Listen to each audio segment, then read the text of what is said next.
do nome do Saião é falar dele, trazê-lo de volta. Então, quando Deus dá o mandamento muito forte, não tomarás o nome do Senhor teu Deus em vão. Então, essa é uma discussão longa. Respeite a minha... É muito mais do que pronunciar ou não pronunciar. É lógico que os judeus, um rabino aqui, ele jamais ia pronunciar mesmo Yahweh, ele ia falar Hashem, nunca. Até para escrever com letras latinas, ele vai escrever Deus, vai D, apóstrofo, eu sempre vejo isso.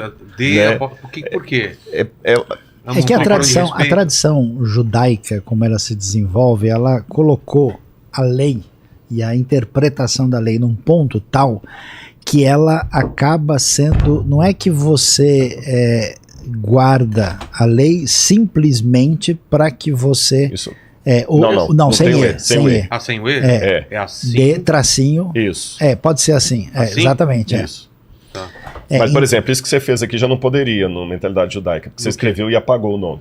Ah, não pode? Ah, tá. Desculpa, Deus. Desculpa. Mas isso é interpretação rabínica. Tá bom. Então, você tem aquilo, você colocou uma cerca em torno do mandamento de tal maneira que vai que tem alguma chance de você não fazer isso adequadamente, então é melhor tentar acertar pelo máximo, não deixar nenhuma brecha.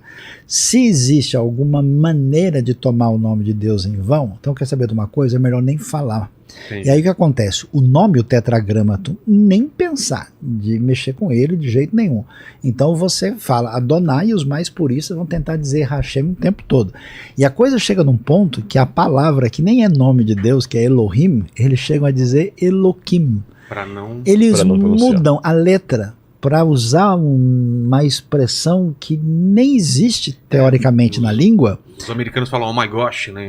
Exato, é mais ou menos a mesma coisa. Eu acho que o my gosh é mais irreverente em inglês. Não, é mais irreverente, mas para algumas pessoas é respeito mesmo, para não falar. Eu sempre entendi como irreverência. Se eu for falar alguma coisa, pelo menos não pode dizer isso. Agora, a discussão em torno disso, eu não sei para que direção que o Rodrigo vai entrar aqui na questão da hermenêutica, ela tem esse sentido de você não falar o nome de Deus inadequadamente, que a tradição rabínica construiu por aí, mas tem outras duas ideias interessantes. Uma delas sugere que é levantar o nome de Deus, por causa do tomar que pode ter essa leitura, e com o sentido que quando eles levantassem o tabernáculo, levassem as coisas onde estava a referência da presença divina, eles fizessem isso pelos motivos mais adequados e corretos. Eu não acho que seja o caminho mais adequado. A famosa teologia do nome, que eu também não concordo. A outra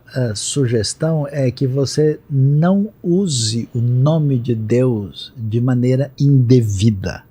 Então, quer dizer, qual é o contexto? Deus nos libertou do Egito, dos deuses que nos oprimiam lá. Estou fazendo uma aliança com vocês. E eu sou o Senhor de verdade, então vocês não têm domínio sobre mim. Então, quer saber de uma coisa? Nunca me usem indevidamente para fazer qualquer coisa inadequada com o meu nome, aquilo quem eu sou. Isso está por trás daquilo que é o uso problemático e indevido da fé e da religião de maneira manipulativa para fazer as coisas de maneira inadequada. Quando você trata Deus como se fosse um ídolo. Amuleto. Como você trata como um amuleto. Então vocês entenderam como funcionava no contexto pagão? Pô, os caras fizeram o bezerro de ouro lá com Arão e todo mundo. Então nunca façam isso com relação a Deus. O nome de Deus só deve ser utilizado naquilo que faz sentido em relação ao próprio Deus. De certa forma, a mesma coisa que acontece com o nome de Jesus. Tudo que você deve fazer como cristão deve ser em nome de Jesus. Nas palavras de Colossenses, tudo quanto fizerdes, façam em nome do Senhor.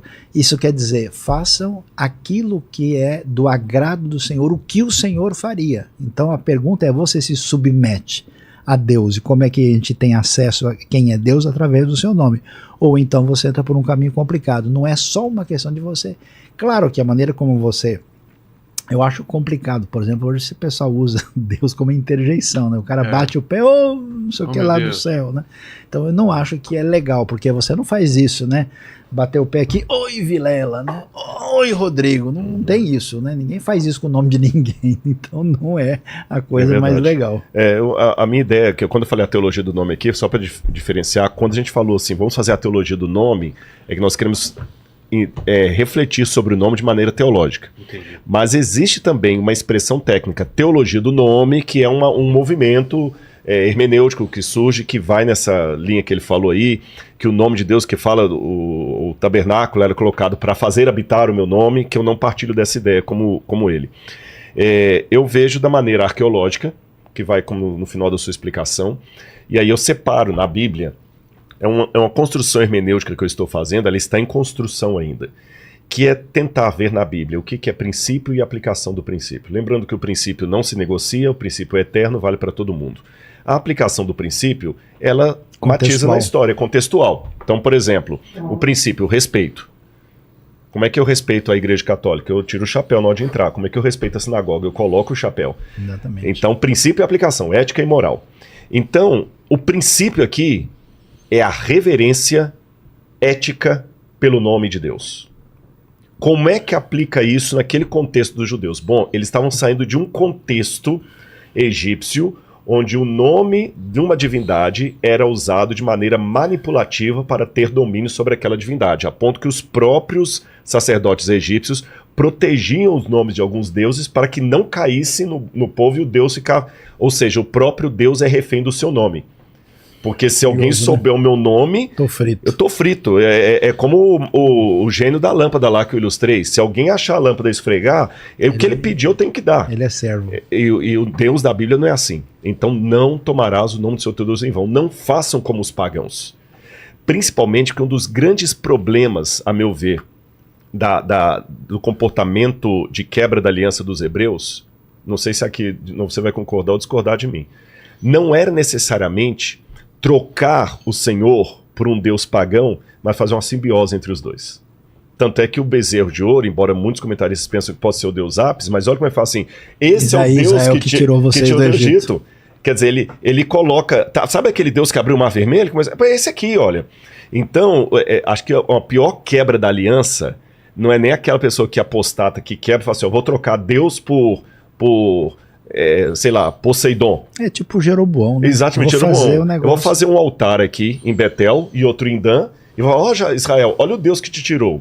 Então o grande risco era usar conceitos egípcios, teologia egípcia, para cultuar o Deus de Israel. Essa simbiose é perigosíssima. Notinha de rodapé é o perigo do cristianismo hoje. As pessoas hoje, o grande problema de apostasia do cristianismo hoje não é que as pessoas estão trocando Jesus por outras coisas. Eles estão refletindo sobre Jesus a partir de conceitos de outras referências. Entendi. E Jesus virou um cara. Então, nesse aspecto, eles tinham isso. Agora eu tenho que fazer o exercício. Se para eles o risco era aquele, o que significa para mim hoje o risco de tomar o nome de Deus em vão? Lembrando que isso é tão sério que no Pai Nosso, uma das primeiras coisas que Deus fala assim, santificado seja o teu nome. Então, é questão simplesmente de escrever ou não escrever o nome de Deus, como os judeus colocam, pronunciar ou não pronunciar. Eu me pergunto agora de maneira ética, muito particular, quando eu estou vendendo o meu carro, você entendeu? Ele tá para bater o motor. Eu vou enganar o outro. Aí eu falo assim, olha, refiz o motor esses dias. Passa para frente. Isso não é uma forma também de não santificar o nome de Deus? Quando eu estou negando a minha fé. Por causa de vocês, o nome de Deus é blasfemado. É blasfemado entre os gentios. Romanos 2. Tá lá. Ouviu, Lene? E aliás, é até interessante, já que você falou isso. Tive que fazer o cabeçote junto do cabeçote do meu carro esses dias.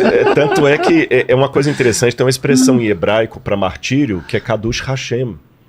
É santificar o nome de Deus, Kadush Hashem. Então, se diante da morte eu não nego a minha fé, isso é uma maneira de santificar o nome de Deus. Você dar ao nome de Deus a dignidade que ele merece. Ele merece. Não jogá-lo na lama a partir da sua vida, da sua vivência. Né? Então é assim que eu interpreto isso.